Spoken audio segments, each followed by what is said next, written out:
हमारे देश के वरिष्ठ नेताओं में से एक और 24 वर्षों तक एनसीपी के प्रमुख रहे शरद पवार ने एनसीपी के अध्यक्ष पद से इस्तीफा दे दिया है। मगर अब खबर यह आ रही है कि शरद पवार ने अपने इस्तीफे पर विचार करने के लिए 2-3 दिन का समय मांगा है। मला याचा विचार करण्याच्या कारण त्यांनाही देशातला फोन येत आहेत, राज्यातला फोन येत आहेत, काही जाऊन तिथं त्या ठिकाणी भेटत आहेत। ते म्हणले की मला आता या सगळ्या गोष्टीचा विचार करण्याच्या करता 2-3 दिवस लागतील, एवढे दिवस मात्र तुमच्या बाबतीत द्या।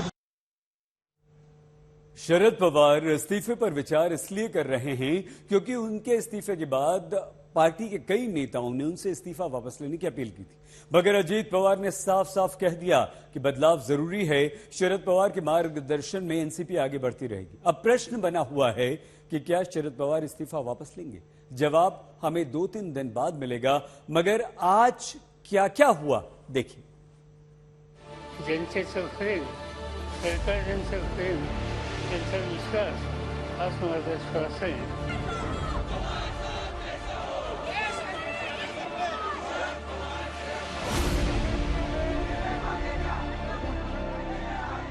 24 साल से पार्टी के मुखिया के जिम्मेदारी का बोझ आखिरकार शरद पवार ने उतार दिया। ऐलान किया कि अब विश्राम का समय है। पार्टी को देखूंगा जरूर, मगर अध्यक्ष पद पर अब किसी नए की आवश्यकता है।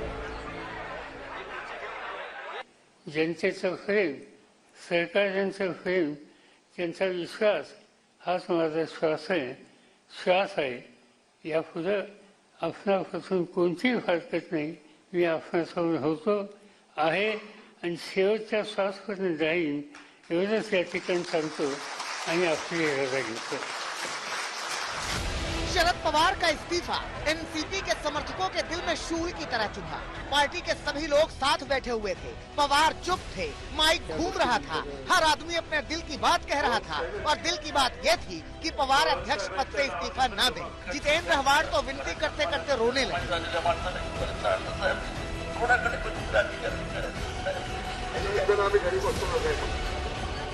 सुनील तटकरे, दिलीप वलसे पाटिल, नरहरि जिरवाल सब एक सुर में कह रहे थे कि अपने फैसले पर विचार करो साहेब। एनसीपी की सांसद तो यहाँ तक कह गई कि हमें अनाथ मत कीजिए, फैसला वापस ले लीजिए।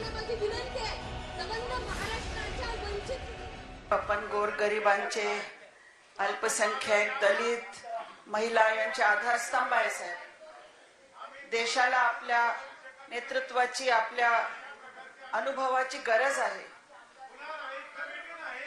विनंती आहे साहेब, आपण आपला निर्णय परत घ्यावा।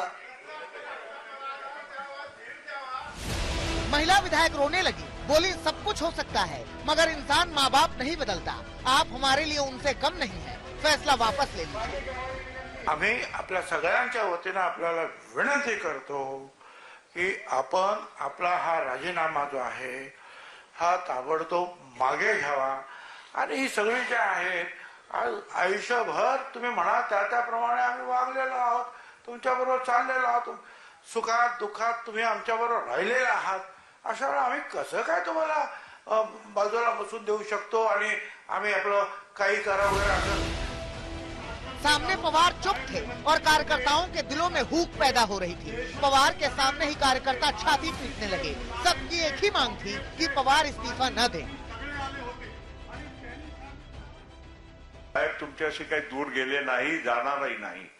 फक्त थोडं त्यांना मी विनंती करतो की त्यांनी फेरविचार करावा। त्यांनी त्यांच्या जे काही इथे आता सूचना त्यांनी केली आहे त्याला वापस घ्यावा, मागे घ्यावा आणि आपल्या सगळ्यांच्या भावनाचा आदर करून या पक्षाची म्हणजे जरूरत सुद्धा आहे, या देशाला महाराष्ट्राला जरूरत आहे की शरद पवारांचा नेतृत्व आपल्याला लाभलं पाहिजे। जिनके पास भी माइक जाता उसकी तरफ अजीत पवार की नजर भी जाती। वो देख रहे थे सबको, पवार से मनुहार करते लोगों को। आखिरकार माइक अजीत पवार के पास आया और उन्होंने जो कहा उसका अर्थ यही था कि पवार का फैसला नहीं बदलेगा। अजीत पवार ने साफ साफ कह दिया कि पार्टी के नेता शरद पवार से निर्णय बदलने के लिए बार बार न कहें, भावुक होने का समय नहीं है। गैरसमज करून घेत आहे की पवार साहेब अध्यक्ष नाही म्हणजे पक्षामध्ये नाही अशातला भागच येत नाही। आज काँग्रेसमध्ये अध्यक्ष खरगे, पण काँग्रेस चालली सोनियाजींच्याकडे बघून। अजीत पवार ने तो यहाँ तक कह दिया कि समय पर अध्यक्ष न बदलने का क्या नुकसान होता है, ये कांग्रेस को देखकर अंदाजा लगा लेना चाहिए। इसीलिए सही यही है कि शरद पवार की छत्रछाया में नए लोग पार्टी की अगुवाई करें। त्याच्यामुळं पवार साहेबांच्या आत्ताचा वयाचा विचार करता साहेबांशी आणि सगळ्यांशी चर्चा करून एका नवीन नेतृत्वाकडे आपण ही जबाबदारी देऊ पाहतोय। ते नेतृत्व साहेबांच्या मार्गदर्शनाखाली पार्टीचं काम करेल। शेवटी साहेब म्हणजेच पार्टी आहेत हे तर काही कुणी येडागबाळांनी पण सांगायचं कारण नाही। त्याच्यामुळं आपण जे सारखं सांगताय आता पवार साहेबांनी तो निर्णय घेतलेला है। पहले कहा गया था कि शरद पवार के इस्तीफे को लेकर कमेटी जो निर्णय करेगी वही होगा। पूरी कमेटी शरद पवार के इस्तीफे को खारिज कर रही थी, मगर फिर भी इस्तीफा हो गया। इस्तीफे के बाद पवार जब बाहर निकले तो उनकी गाड़ी के सामने कार्यकर्ता लेट गए। जो है पवार के सामने, गाड़ी के सामने यहाँ पर सोते हुए दिख रहे हैं। किस प्रकार ये कार्यकर्ता जो है साहब निर्णय मांगे कितना पाहिजे। हम देख रहे हैं किस प्रकार शरद पवार की गाड़ी के सामने ये कार्यकर्ता आक्रामक होते दिख रहे हैं और गाड़ी के सामने लेटते हुए दिखाई दे रहे हैं। हम देख रहे हैं शरद पवार अपनी गाड़ी में बैठे हुए हैं अपनी पत्नी प्रतिभा पवार के साथ, लेकिन वाईबी चौहान सेंटर के सामने ये गाड़ी किस तरह से रोकी गई है। एनसीपी कार्यकर्ताओं के लिए शरद पवार का इस्तीफा किसी झटके की तरह है। सवाल अब ये है कि एनसीपी का मुखिया कौन बनेगा। साथ ही ये इस्तीफा बताता है कि महाराष्ट्र की राजनीति नई करवट ले रही है।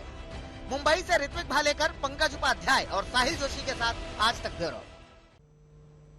अब प्रश्न ये है कि अगर शरद पवार ने इस्तीफा वापस नहीं लिया तो एनसीपी का नया अध्यक्ष कौन होगा। प्रश्न ये भी है कि अब महाराष्ट्र में महाविकास आघाड़ी का क्या स्वरूप होगा। शिवसेना और कांग्रेस कह रहे हैं कि महाविकास आघाड़ी पर इसका कोई असर नहीं होगा, मगर मामला इतना सरल नहीं है, क्योंकि 24 के युद्ध को लेकर विपक्षी एकता को बनाने में पवार की एक बहुत बड़ी भूमिका है और वो निभा भी सकते थे।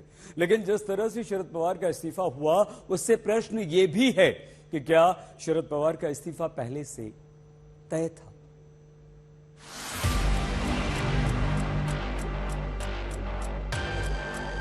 ही फिरवावं लागते, ती फिरवली नाही तर तसं होते आणि म्हणून वाटती फिरवायची वेळ आता आलेली आहे।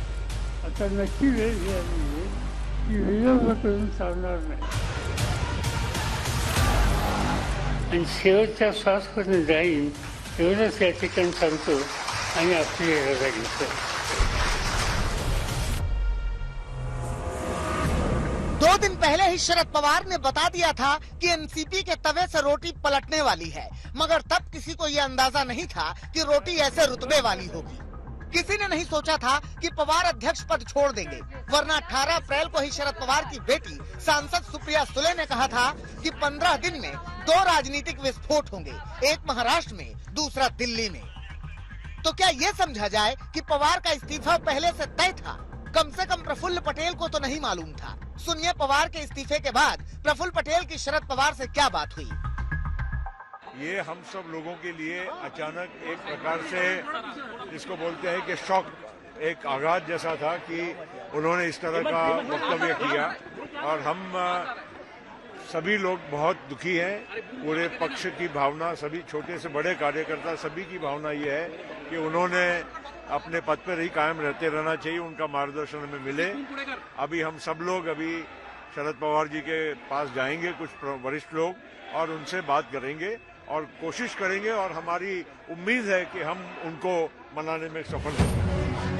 अब सवाल यह है कि एनसीपी का अगला अध्यक्ष कौन होगा और महाविकास आघाड़ी का समीकरण अब कैसा होगा। महाराष्ट्र में कांग्रेस के मुखिया कहते हैं कि महाविकास आघाड़ी मजबूत ही रहेगी, शरद पवार का स्नेह मिलता रहेगा।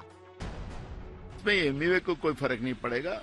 जो भी राष्ट्रवादी के जो उनके पार्टी के अंतर्गत जो भी डिसाइड होगा उसके अंतर्गत जो भी अध्यक्ष बनेंगे वो एमवीए के साथ रहेंगे, ये हमारी उम्मीद है। शरद पवार ने ऐसे वक्त में इस्तीफा दिया है जब 2024 की रणनीति बनाई जा रही है। विपक्ष एकजुट होने की कोशिश कर रहा है। इसीलिए कांग्रेस के नेता मानते हैं कि शरद पवार ने इस्तीफे का गलत वक्त चुना है। अगर वो रहेंगे तो विपक्ष मजबूत होगा। पवार साहब का रेजिग्नेशन एक आश्चर्यजनक बात है। उन्होंने किस बैकग्राउंड पे ये फैसला किया हम तो नहीं जानते हैं, पर जरूर ये लगता है कि ऐसे सिचुएशन में जब सभी पॉलिटिकल पार्टीज एक होकर बीजेपी का सामना करने के लिए एकजुट हुए हैं, यूपीए और बाकी फ्रेंडली पार्टीज उद्धव ठाकरे के साथ में जब सभी लोग एकजुट होकर फैसला करने के मनस्थिति में है, तब उनका रेजिग्नेशन एक सीनियर और एक अनुभवी नेतृत्व जब रिटायर होता है तो उसका एक वैक्यूम निश्चित तौर पर लगेगा। शिवसेना की तरफ से शरद पवार के इस्तीफे को लेकर बयान आया। कहा गया कि एक वक्त था जब बाला साहेब ने भी इस्तीफा दे दिया था। की देशाला आणि महाराष्ट्राला त्यांच्या नेतृत्वाची आणि मार्गदर्शनाची गरज आहे। इतके वर्ष त्यांनी हे नेतृत्व या राज्याला देशाला दिलं आणि ते यापुढे देत राहतील असं मी त्यांचं विधान आहे। एखाद्या पदावरून निवृत्त होणं।